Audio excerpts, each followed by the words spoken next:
This is Fox 13 News.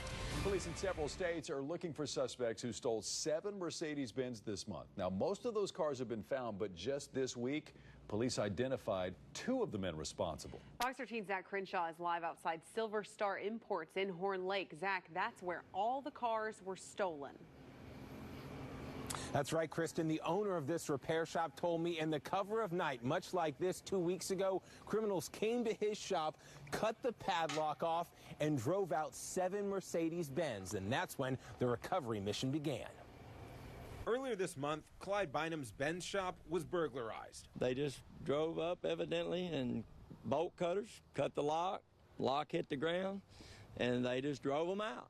And it had to be 7 or 8 of them, you know. I mean, how could they drive all them cars? This Mercedes actually led police to identify 2 of the suspects. When they found the car, it was at a body shop up in Memphis. But when it pulled off the lot here in Horn Lake, the car was white. The suspects brought that Mercedes to this Memphis body shop. Once the paint job was complete, they called the suspects back, or at least tried to.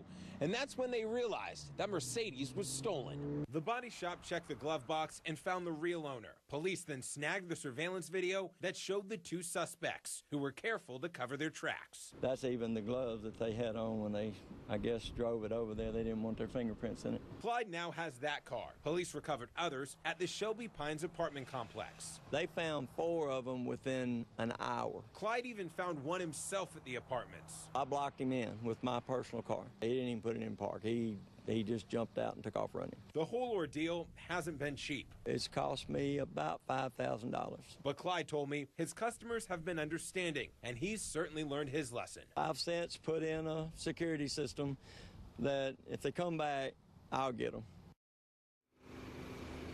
Now, Clyde told me he's upset because the Memphis Police Department hasn't started their own investigation up in Memphis where those cars were found. He thinks the criminals that stole them are part of a gang that operates out of that apartment complex. Now, there is still 1 Mercedes missing. If you know where that car is, call police. And if you also know who those 2 suspects are seen on surveillance video, call Horn Lake Police. We have that number on our website. Just click on this story. For now, reporting live in Horn Lake, Zach Crenshaw, Fox 13 News.